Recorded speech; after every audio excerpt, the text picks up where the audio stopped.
Hey, everybody, listen up. I got mega huge news. MeatEater Live is heading back out on the road. That's right. Join me and the crew. Clay Newcomb, Cal, Yanni, Spencer's going to be there. Phil the engineer's going to be there.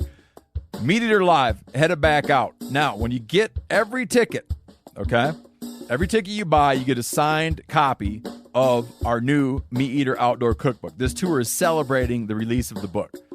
Buy a ticket, get a signed copy, MeatEater Outdoor Cookbook, wild game recipes for the grill, smoker, camp stove, and campfire, which I'll point out is a $38 value. Here's where we're going to go. April 23rd, the Mesa Arts Center in Mesa, Arizona. April 24, the Balboa Theater in San Diego. April 25, the Grove in Anaheim, California. April 27, the Crest Theater in Sacramento. April 29, the Union in Salt Lake City. April 30, the Egyptian in Boise. May 1, the Wilma Theater in Missoula. May 2, the Bing Crosby Theater in Spokane, Washington. May 4, Revolution Hall in Portland, Oregon. And May 5, the last day of the tour, Pantages Theater in Tacoma, Washington. For tickets and more information, visit the events page at themeateater.com. Hope to see you at the show. I'm K.C. And I'm Tyler. And you're listening to The Element Podcast.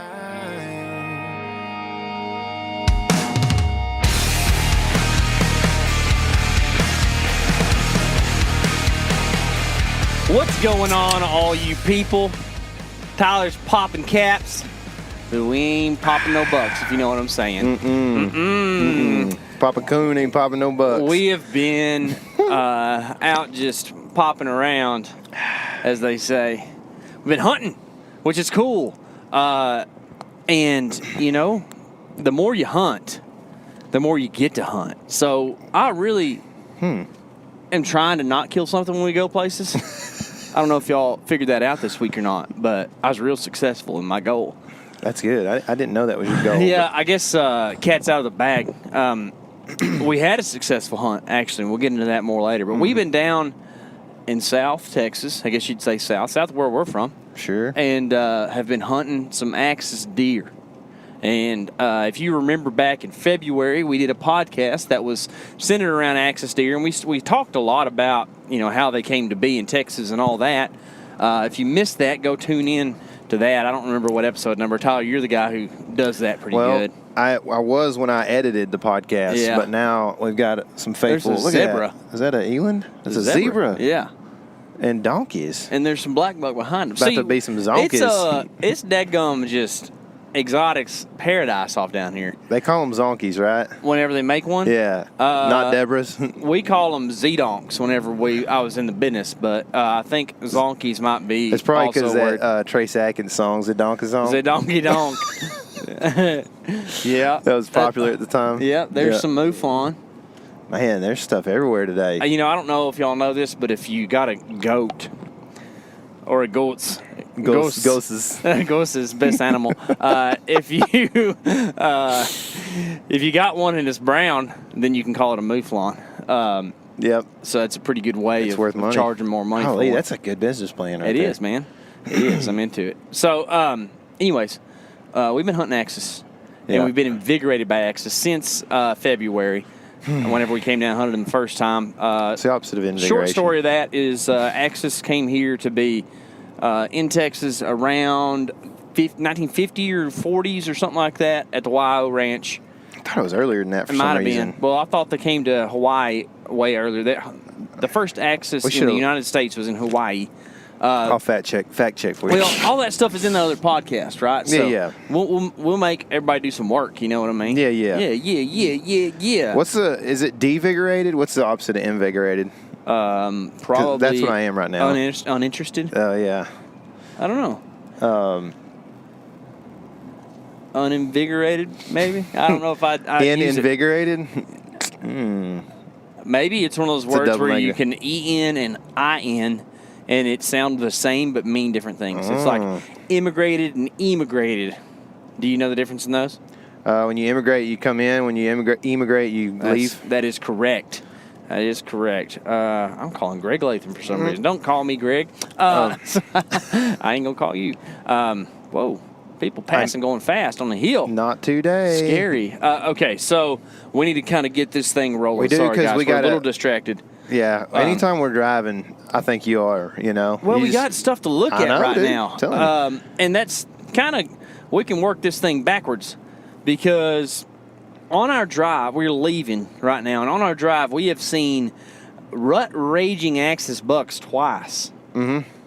And we saw a big buck right next to the road. Yeah. And he was with the doe, and there's a satellite bull that Gregg has seen. Uh-huh. And it was like just a freak-out session. I mean, we just couldn't believe it. In other words, we hadn't really seen many axis on this trip. Mm-mm. It's been tough. There's some ways. Let's talk about why I don't know. Maybe I'm getting ahead of ourselves here, but let's talk about ways that you can do this thing, right? That you can hunt axis. Yeah. So you can do what we're doing is the low man on the totem pole way of doing this, right? Like we talked to a friend who has some in-laws that got a place that has some axis on it, right?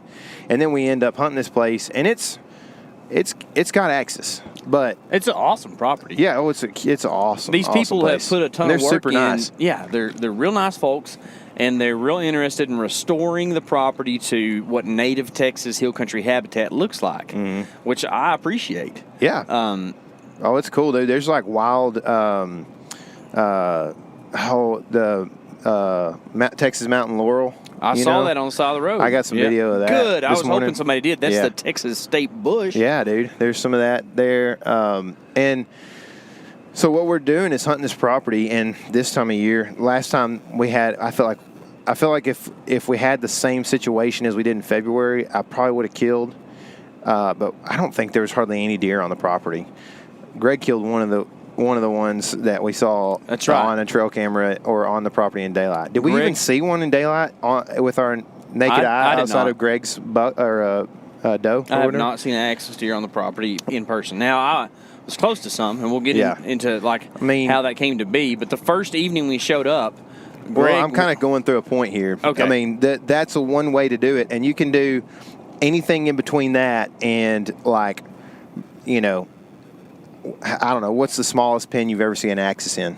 20 acres. 20-acre pen. Well, I've seen them in tinies, but they don't stay there for a long time. But yeah, like to shoot an axis in a 20-acre, 8-foot high fence pen that pretty much keeps it in there, right? Yeah. And so you can do anything in between that. So you could hunt. I mean, what would be in between that is a place that's low fence, but it is the heart, right? It's like probably near a river or some sort of spring-fed system of ponds or whatever on it too. Yeah, and has agriculture. Like those are things that would be great free range properties. And then you could hunt stuff that's like mostly high fenced or stuff that's like high fenced but big acreage. And so there's a lot of ways this can be done, and most of them are more effective, if not all, than what we encountered this week for sure. Well, that was part of the thing though. And, I mean, the landowners are liable to be excited to hear that we had a hard time finding axis because one of the reasons we have permission on this place is because they're trying to restore it to native ground. And axis are not native, indeed. They are what you would call an exotic. And one of the reasons they want us to hunt is so that we can kill them and maybe in some way eradicate them or at least extirpate them from their property. We're going to be taking a right just down here, just so you know. Yep, just let me know when. Yep. So that's kind of the idea behind how we're hunting these things. We've talked about potentially getting on a place that has a little more, it's a little more in the heart of maybe axis country, or has more on it. But this property has been awesome. We've gotten to hunt it by permission. I mean, that just doesn't happen, and we're super thankful for that. It's been a blessing to be able to chase them around, and probably will continue to do that as long as, we don't have a whole lot of better options, which this stuff is hard to come by, right? The hill country, KC, is historically speaking, a very, very alluring area to the general population of people, right? Yeah. So Austin is the capital of Texas, and the hill country resides just west of Austin pretty much. And it's debatable as to what the hill country actually is. It doesn't have true borders, it's kind of just a general area of Texas. You could think of it as south central Texas. And it's really pretty. It's rolling hills, live oaks, a few mesquites and cedars around. It's also known for its clear water streams and springs that flow, creating those clear water streams. And I do believe that is originally why people settled here. Now, I'd always heard the reason that a place like Fredericksburg is renowned for its German influences, and this looked a lot like those the homeland of the Germans that were coming over here. And sorry, we're trying to navigate. Yeah, we're trying to navigate. I'm just going to go where Google tells me. If I'm going to Marble Falls, right? Yeah. All right. So Fredericksburg looked like some of those areas in Germany, and then those people knew how to do life when they came over here, right? And one of the big things is that you have to have flowing water to operate grist mills to be able to mill grains, and that's kind of how all that got started. And that's also one of the reasons why Stephen F. Austin started the colonies there around the Austin area and a little bit east of there, because of the good water. Because water, when people are settling in an area, water is the limited resource. You have to have water. You have to have it for agriculture. You have to have it for animals. You can find game also around water to feed your family. So there's a lot of different reasons as to why you want to make sure you've got water. And that's one of the alluring things about the hill country, because almost every single ditch, valley, whatever you want to call it, has got clear running water, which also makes it very good habitat for a water-loving species like an axis deer. Axis deer come from India, it's kind of funny how many exotics, two of the three most popular exotic animals in Texas outside of hogs, they kind of fall in their own thing, come from India. It'd be black buck, axis, and aoudad would be the kind of the big three there. And aoudad come from North Africa. But outside of that, you're looking at, Indian animals. And then not far behind that is going to be the nilgai, which also an Indian species. An Indian species. And Tyler happened to shoot one of those recently. That video will be out fairly soon, so look forward next to couple that. Years or so. Yeah, next couple years. But that's kind of what the hill country is known for. And now, of course, it's known for wine country as well, which I think that just kind of developed because of the poor soils. Grapes actually do good in poor soils, and I'm not a grape expert, so find one of those if you want to know more about that. A grape spurt. Yeah, a grape spurt. But the clear water is fun as well, and now it's become a huge source of recreation. If you're from Texas, floating the rivers is kind of like a Texas thing to do. People drink when they do that or not. You just go out there with the family and just float around. I, in particular, and Tyler as well, kind of lean towards the fishing side of that stuff. We really like to fish for these native Texas species that you'll find in these rivers. So on this trip, actually, we caught some Guadalupe bass, which we say Guadalupe, and that is the Texas state fish, and they're really pretty. They look like a smallmouth that's kind of elongated. They got some really special colors if they are in good clear water, and it's cool. They'll have some iridescent, purpley kind of look almost to them sometimes. Really unique fish. One that we caught yesterday had blue under its jaw, kind of a blue tint to the white under its jaw. And they'll also, in that clear water, they'll have it's almost like a, if you know what a largemouth kind of looks like, they have black spots along their lateral line in the middle.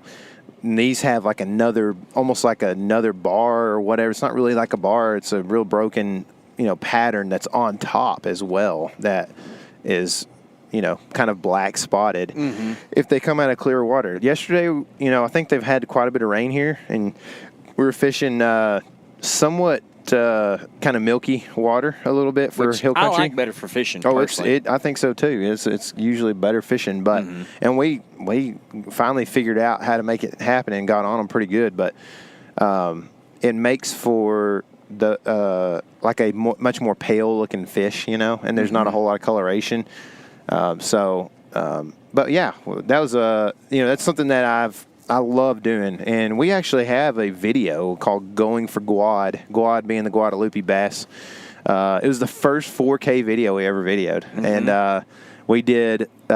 We went, to the Llano River and fished for Guadalupe bass, and had a great time and caught a bunch of. It was cold. Bass. It was cold, but we had a pretty good trip overall. We did, it wasn't man. bad. You caught a couple of really nice ones. We saw some axis deer on that trip as well. Yeah. And then also, this time it was hot when we were fishing on the river. And Tyler, what did you wear fishing that day? I wore a new piece from First Light called the Trace.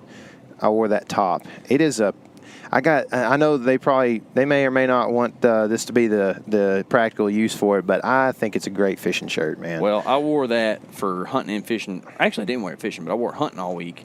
And it's probably really is the best hot weather piece of hunting gear that I've worn. It's really lightweight. It's about like wearing a Magellan shirt hunting. Pretty nice, man. Yep. I liked it a whole lot, and that was one of the things that I did this week was test out the Trace stuff pretty hard. I don't think I ever zipped the zipper up. And on the chest? The whole time I was here, dude. I wore all kinds of different traces. I saw you on that trail camera. You were showing the chest off pretty good. I don't have no chest hair, but I'm letting the vents open up on this trip. It was hot, man. It was 94 to 96 most days, We had trail camera showing 118 degrees, which is kind of a misnomer because that would be like just laying in the sun basking. Yeah. But that'll go to show you where the animals are going to be. Well, and that's right. And it's been humid too, man. It's like, which is weird. It's like upper 70s at night, This country ain't known for humidity, but we're in a weird weather pattern right now where it's just got that going on. Yeah. What is that? Is that some more exotics up here on the left? Those nilgai? They're looking like it, aren't they? Those are oryx. Oryx. So what are they called? A Gimsbuck. Gimsbuck. That's what they are. Dadgummit. That's wild. Are they even real? If they aren't moving. They're not real, are they? They are. They're just sitting real still. Oh, look at that one horn on that one. It's kind of bent. Droopy. Those are in a pretty small enclosure, it looks like. Yeah, those are pits for sure. Yeah.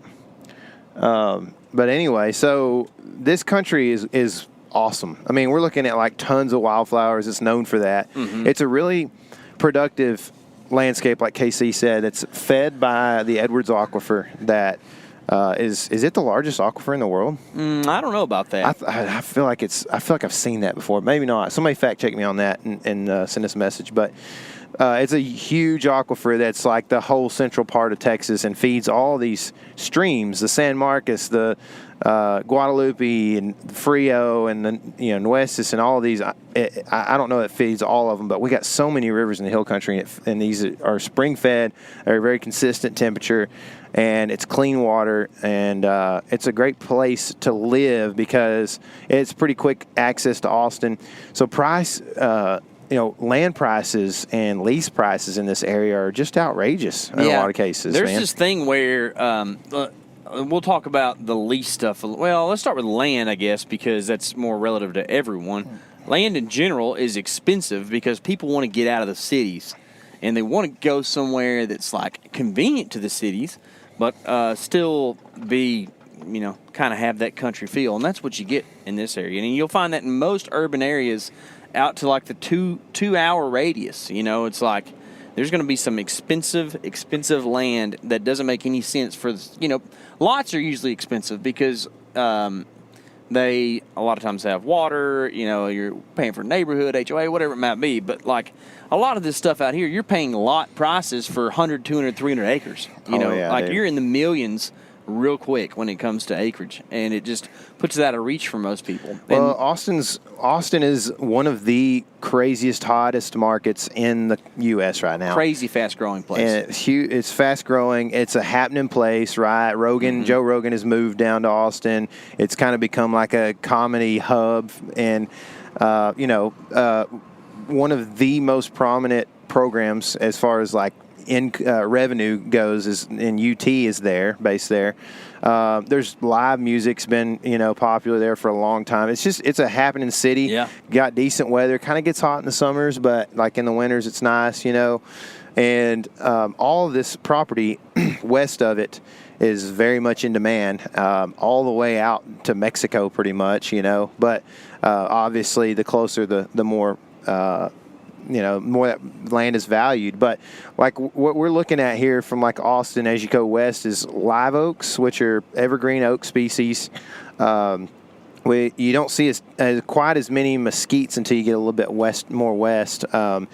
There's a bunch of eastern red cedar, which some of these landowners that are trying to get back to native are getting rid of, which promotes wildflowers and things. And native even the grasses. ones that aren't even worried about the native thing, eastern red cedar chokes out grass, and you can't graze cattle there. So, there's war on the eastern red cedar in all of this hill country stuff.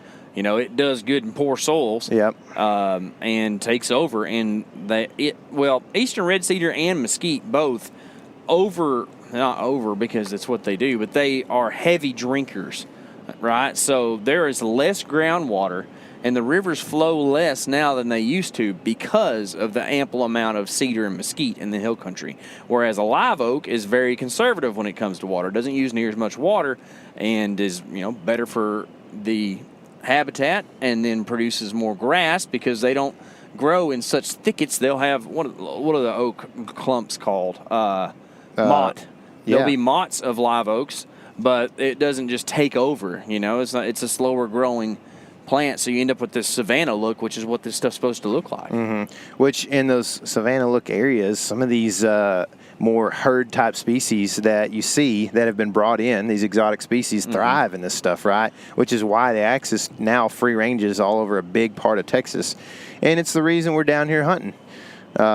Because there's an opportunity to hunt axis deer doing what in June? Supposedly rutting. They are rutting in June. Now, I don't know what that looks like exactly for axis because I have not had enough experience with it. But seems like they might be somewhat like elk. The weird thing with an axis is that it's not like a whitetail where there is a specific rut window.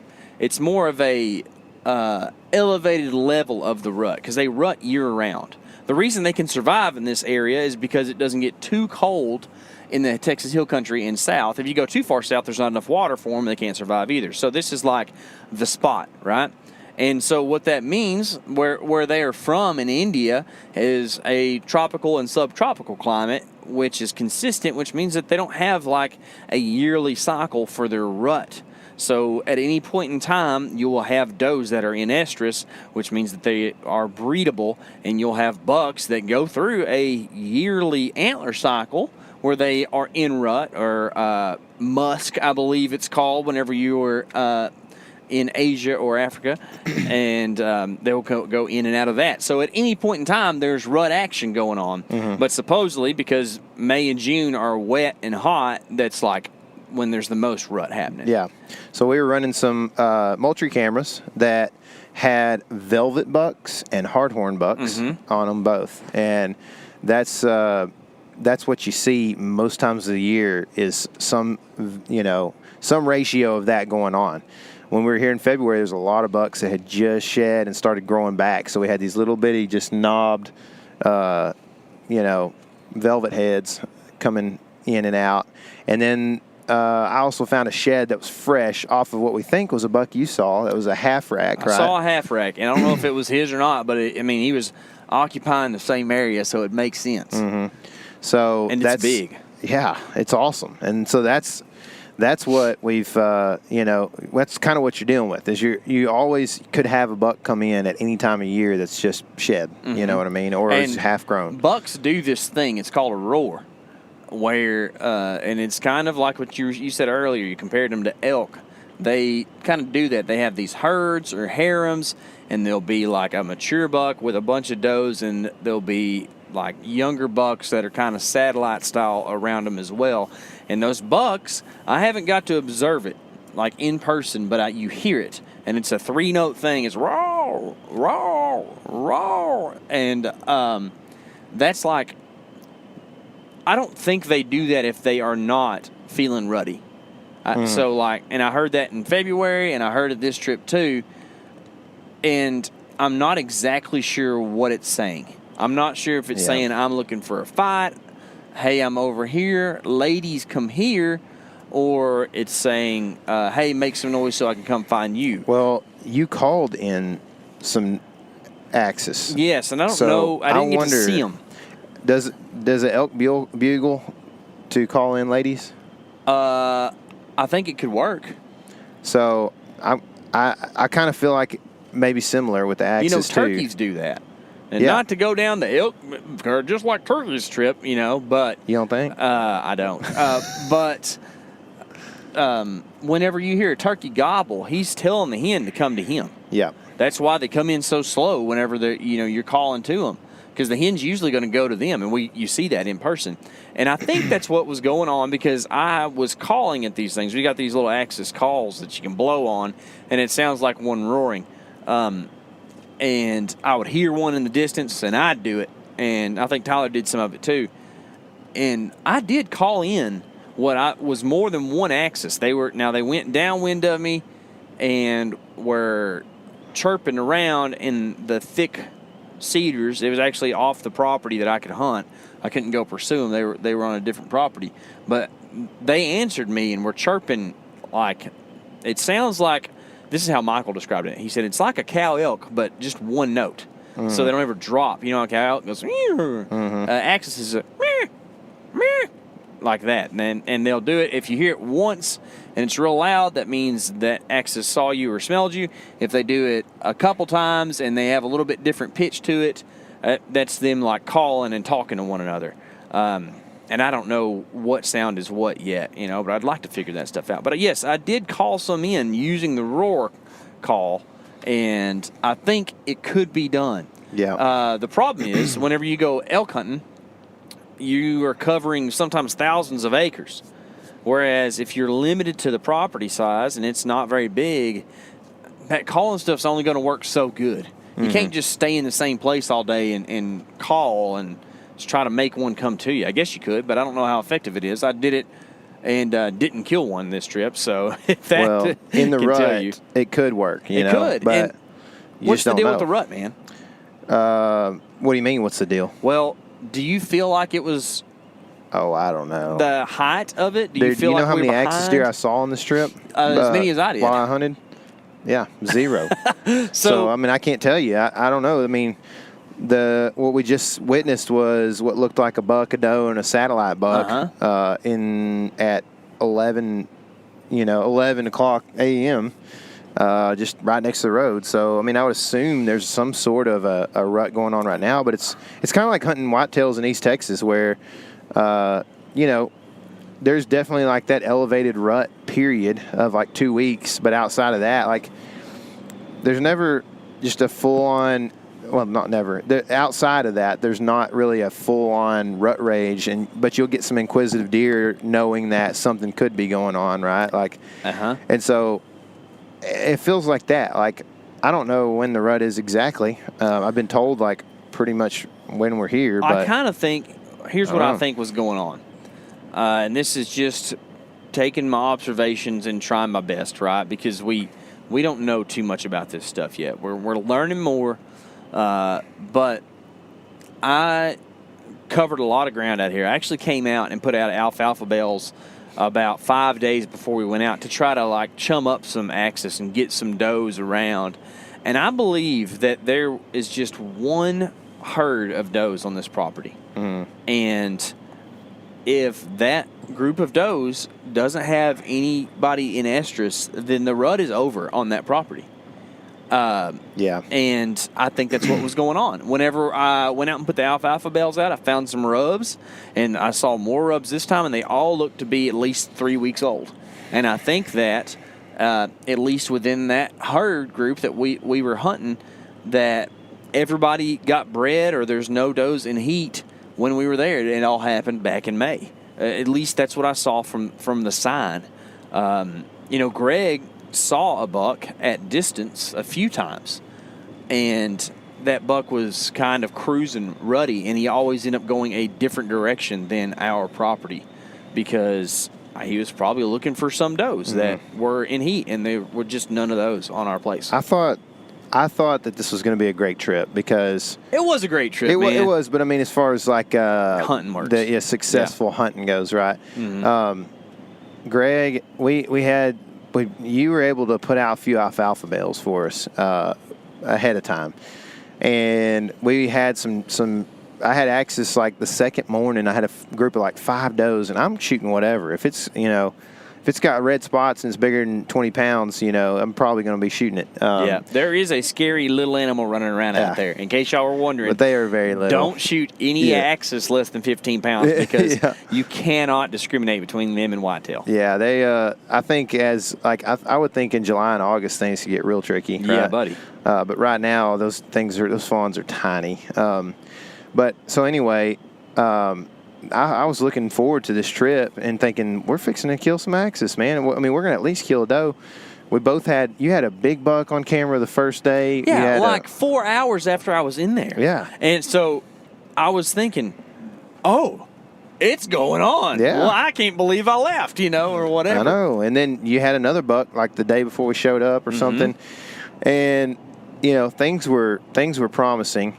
Then we show up, we go sit in our respective trees, we hang, sweat our tails off because it was so hot, and we were, doing a hanging hunt. And we hauled in another bale of alfalfa that day too. So we do that. We sit up in the tree, 45 minutes before dark, we get a text. Gregg says, guys, and then there's a picture of some limestone with a bunch of blood on it. And we were like, what in the world, dude? And so I thought he shot a buck. Turns out Gregg was sitting on the ground self-filming, as he likes to do, and just had an axis doe by itself walk across this drainage, not even with the flow of the drainage, but straight across and up this like limestone kind of, not really a bluff, but it's a steep little hill. Just doesn't really seem like a place that it would naturally walk, and it does.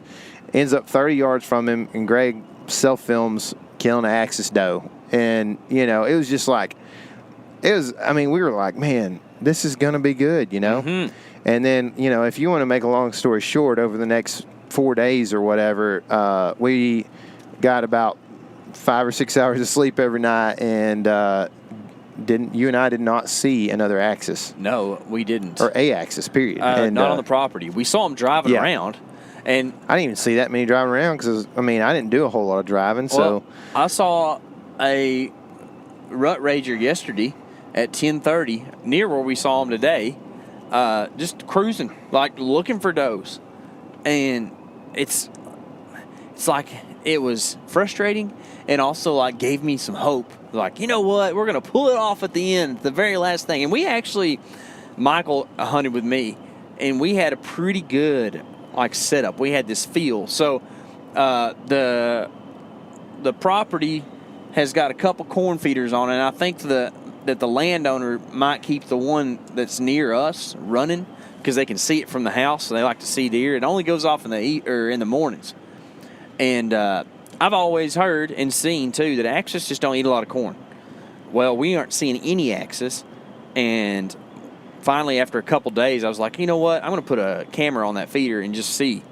And sure enough, the first morning, there is a giant buck and 2 or 3 other bucks on that camera with some does, just eating, just hammering down on the corn. And I'm like, oh my gosh, that's the ticket. We're going to go set up near that feeder, and we're going to shoot some. And then we proceeded to do that 3 more times and never saw an axis. So the problem with Axis is that they are highly streaky. And I think that's a thing like elk, like we were talking about. You can't really pattern elk too well. If you're going to hunt, if you've hunted wallow elk, then you know this, but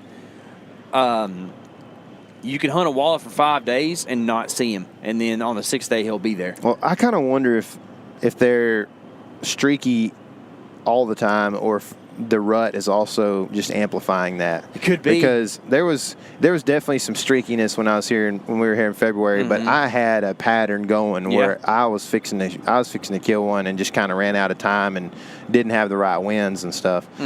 I mean, so I don't know. These things are weird, y'all. They're somewhere between an elk and a white-tailed deer, you know? Yeah. And then also potentially, I don't want to. This is another thing. These things get stereotypes, and people love to just communicate stereotypes instead of come up with some creative ideas. But, you know, I don't know that they're more like wary than a whitetail, but they sometimes seem like it. They may be. You know what I mean? They just act different. Yeah. I mean, we got busted by whitetail does a lot this week, so I would say that those are still very wary animals. So it's pretty hard to say, but I think Axis are jumpier than whitetail. And I didn't get to experience it this go-around, but the last go-around, like, they just are like kind of like Why you twitching think that? all the time. Why do I think they're jumpy? Yep. Well, whitetail are made In America. to avoid coyotes. Axis are made to avoid tigers. Yep. That's a pretty scary animal. And leopards and lions, too. All three of those big cats are native to the Indian subcontinent. So, Axis are very much on high alert.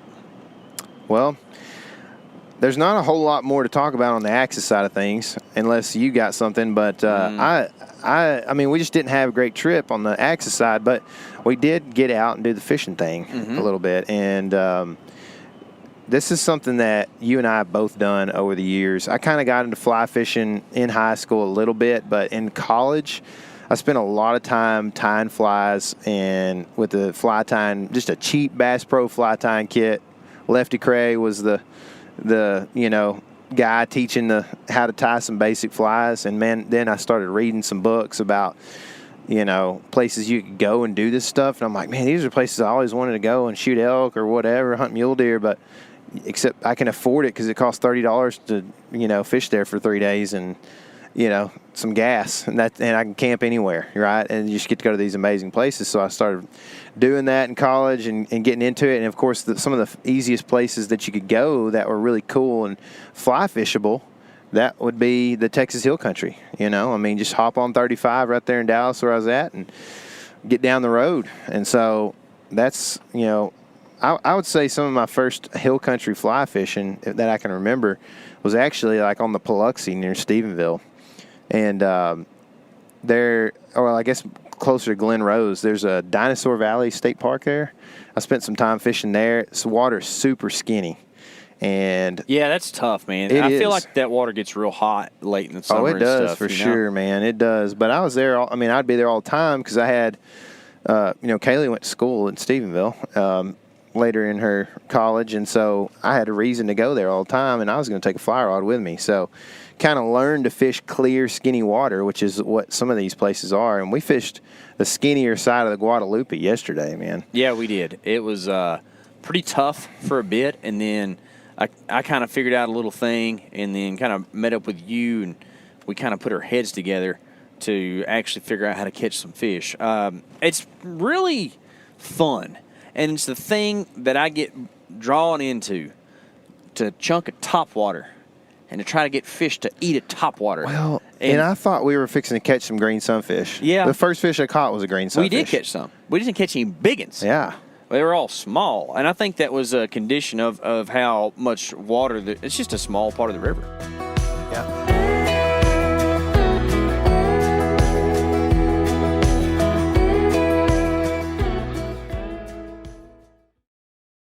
Hey everybody, listen up. I got mega huge news. MeatEater Live is heading back out on the road. That's right. Join me and the crew.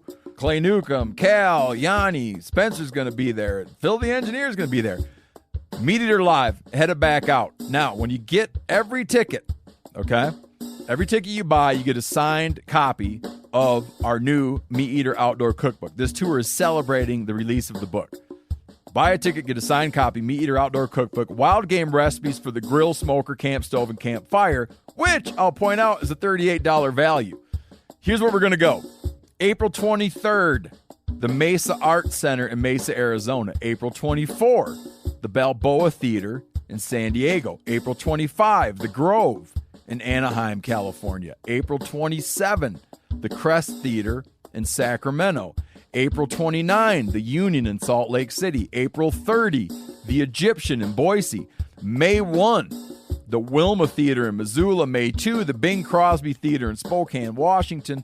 May 4, Revolution Hall in Portland, Oregon. And May 5, the last day of the tour, Pantages Theater in Tacoma, Washington. For tickets and more information, visit the events page at themeateater.com. Hope to see you at the show.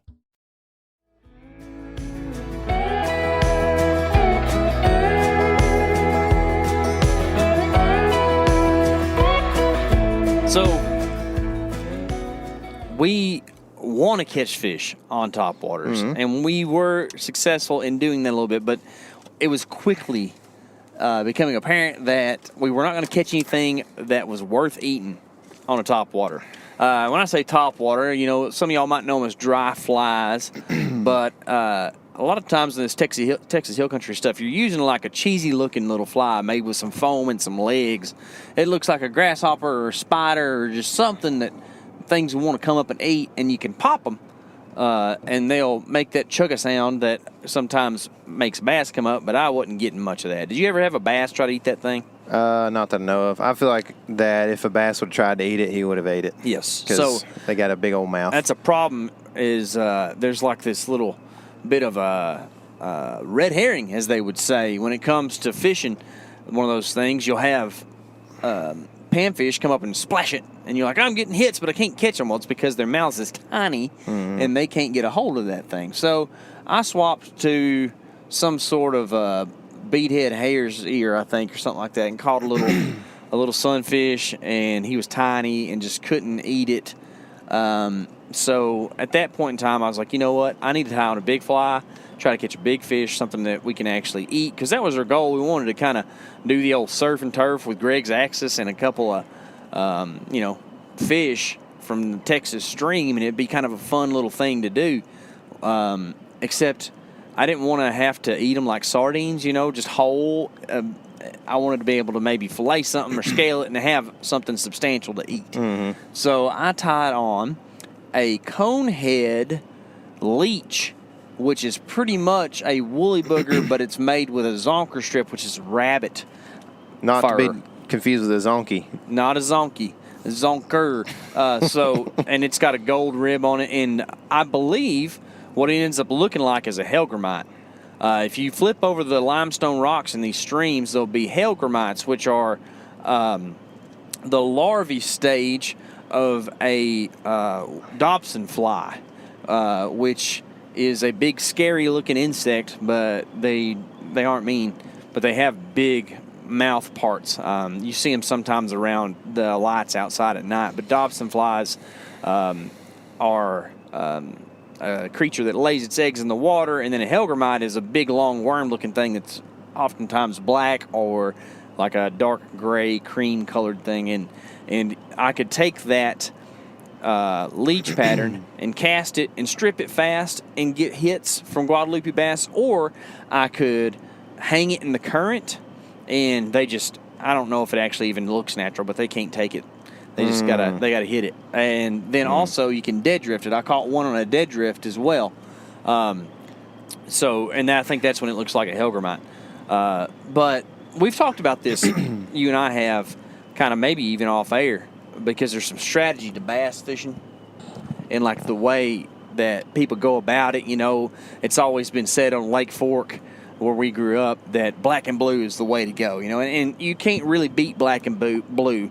You might can beat it, but it's never a bad choice, I guess I'd say, for bass.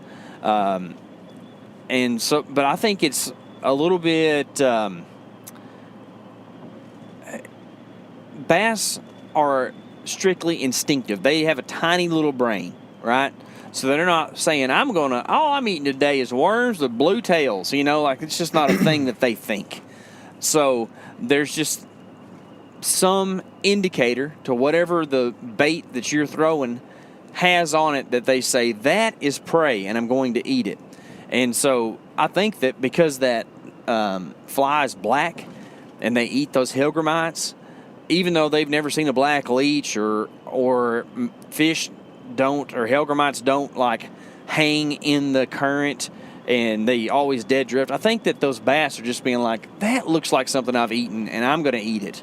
And I don't think it says like, how the match the hatch thing it goes with trout? Mm-hmm. And it really is a thing. I mean, I've been in plenty of instances trout fishing whenever all the BWOs are size 16 or 18s and I got a size 12 and they will not hit it, because it's too big.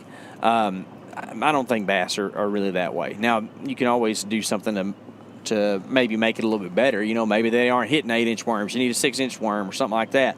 But I think that was the pattern that I got on at least. And they were tucked up in tight up underneath the undercut banks and up under the stumps. In Texas, there's really beautiful big old cypress trees, bald cypress that grows along the edge of these rivers and creeks.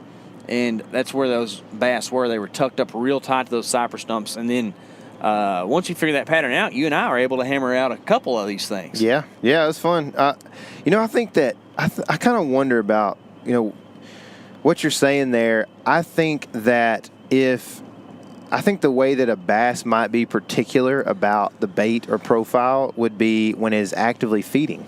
Mm-hmm. And maybe that's the case with most fish. Yeah, so that would make sense. A trout that's actively feeding is going to continue to rise every few seconds or minute or whatever, and just eat the stuff that is being offered, right? So if you offer something that is different than what it's continually eating, that's one thing. Mm-hmm. Same thing with a trout that or with a bass. Most of the time, what you're kind of referring to is like tapping into the ambush reactivity of a bass that may be sitting on a piece of structure, and you're trying to get him to just all of a sudden like whoa, what is that? You know what I mean? Just wake up. And then just snap at it real quick because it looks like something that I would eat. And that's what those Guadalupe bass do. Yeah. Those things are fast. Oh, they are, dude. They are made to live in the current. Yeah. And they operate in fast water. Like, in fact, you probably aren't going to catch a guad in slack water. Yeah. That's not where they live. They will be all up in, like, the running water, like in the Cascades. They'll be all in that stuff like a trout. Yeah. Yeah, for sure. And so that you are, man, you're kind of tapping into that. Those things are, man, the first one I caught out of that pool that we caught 3 or 4 out of, like that thing had been eating everything in there. He was a fatty. Just dominating the whole run right there, and just so fat. So, but I kind of think like, I don't know, it's the same thing with trout. Like if you put on a woolly bugger of any sort and you make that thing get reactive all of a sudden and chase, then all of a sudden it can't handle something that looks somewhat like it.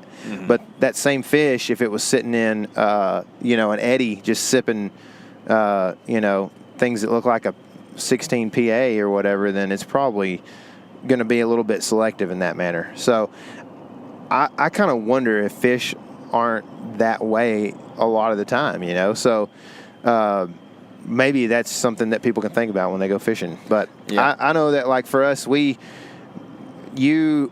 ended up kind of, we met back up and we're fishing some pretty pressured water, right? On a Monday, there was people around fishing. When you only got like 2 or 3 hours, you can't go to like the most remote stuff. You just got to go make it happen wherever you're at, you know? And that's what we were doing. And the idea was to go have some fun too and kind of cool off in the river. We've been hunting really hard.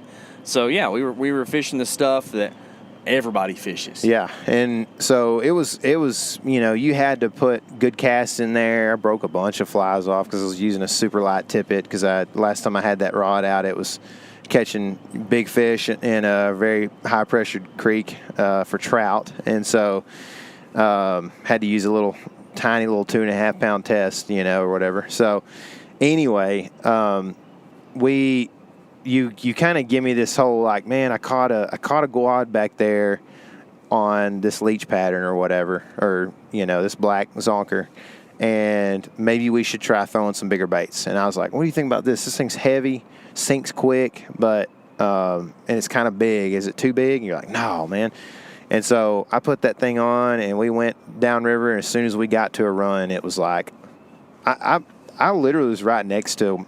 I mean, I was 100 yards from my truck. My truck was, 60 yards up the hill. So I was right next to the where people would access the river. Mm-hmm. Caught a guad right off the bat on that bait, and I was like, man, this is going to be good. You know, the fly fishing, especially in warm water, is not always the best thing to do. I mean, it's kind of I don't know. I will never go to Lake Fork and be like, oh, the way to catch a fish is on fly, Mm-hmm. But the reason fly fishing works in the mountains out west is because those fish are eating stuff up on top and the little lightweight things, and you can't cast that on a regular line. You have to use a fly line, and it's practical.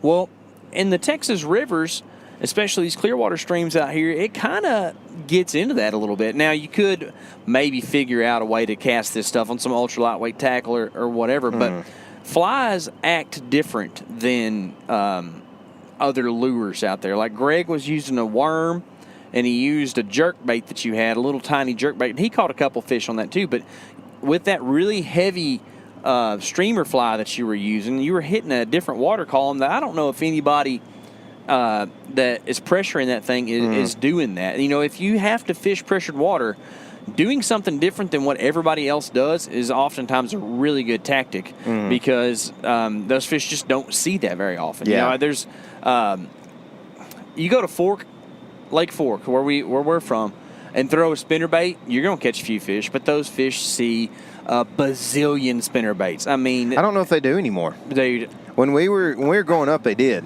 But I don't know if people use spinnerbaits anymore. I've seen quite a bit of it. But you're right that there's less of them. There's chatterbaits, and people are doing all kinds of different stuff nowadays. They're throwing A-rigs and, It's kind of like the crawl was big in the 90s, and it, nobody uses it now. They had the brush hogs in the 2000s and those kind of things, That's my thing on Fork is if I have to go out there, I'm going to use a fluke or I'm going to Texas rig a worm because it's not something people really do a ton of. They do more flukes, but a weightless fluke is a good way to catch fish. And in Texas rig, nobody has the patience to do it a lot of times. People are trying to power fish, and when you slow it down with a Texas rig, that's a different animal. Dude. For sure. And so, and you can take this and roll it into hunting if we want to kind of put a bow on this thing. Like if you're hunting pressured stuff, like the public ground that we're all have to deal with in Texas, or maybe you're on a lease with a bunch of dudes. Thinking outside the box can help a whole lot. Like everybody and their dog wants to hunt in a tree. Well, get on the ground. You're probably going to fail a few times, but you might learn something, And that's just one example. I don't know if you can think of some other stuff like that that's like out of the box. We used to try to hunt the place that you had to open the most gates to hunt because nobody wants to open a gate and drive through it and then close the gate. So another one that we actually have implemented recently that does work sometimes is, hey, instead of hunting deer right over the feeder, hunt 50, 60, 70 yards downwind of the feeder and shoot the deer when they come to scent check it because I watched the does do this all week long. They didn't go that far out, but they would loop 30 yards downwind of the alfalfa bill and smell it every time. Even though they could see it plain as day, they'd still loop down and smell it before they came in. Well, I think it was 2 days ago when we set up we had put a camera on a feeder that we found that was going, and I was like, man, well, K.C. had all those axes, so we'll go check this. We checked it. It was going, put the camera up, and went in there that afternoon, and Eric and I are, like, walking in, and this thing goes off. And if you know anything about hill country deer, they don't waste any time going to that feeder sometimes. Well, so I was like, we got to set up. We set up real quick, real hastily. And we had a ghost blind with us. We had a doe come in like minutes, right? And had no regard to the wind. And I was like, okay. Then I'm sitting there like 5, maybe 10 minutes later, and look back behind us downwind. Kept checking back down this little lane, and there's a doe head, and she walks right in that lane and smells us up, and ends up, freaking out. So I was like, all right, dude, we're just gonna have to scare this deer at the feeder, because we can't sit here all night. They're gonna keep doing that. And so we moved that, in the middle of the whole thing, we move, and we're probably not. I think I ranged like 90, 95 yards off the feeder, and every deer we saw, not every deer, almost every deer we saw came down that same lane, and if an axis would have ever showed up, dude, we would have just made it.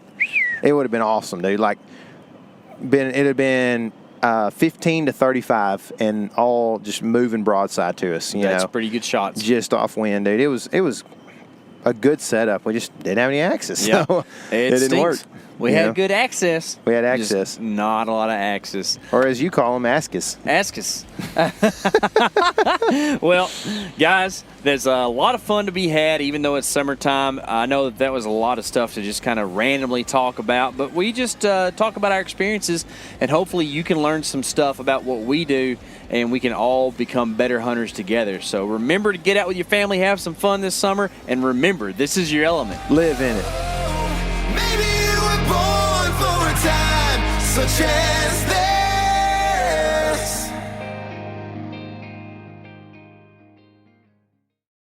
Hey everybody, listen up. I got mega huge news. MeatEater Live is heading back out on the road.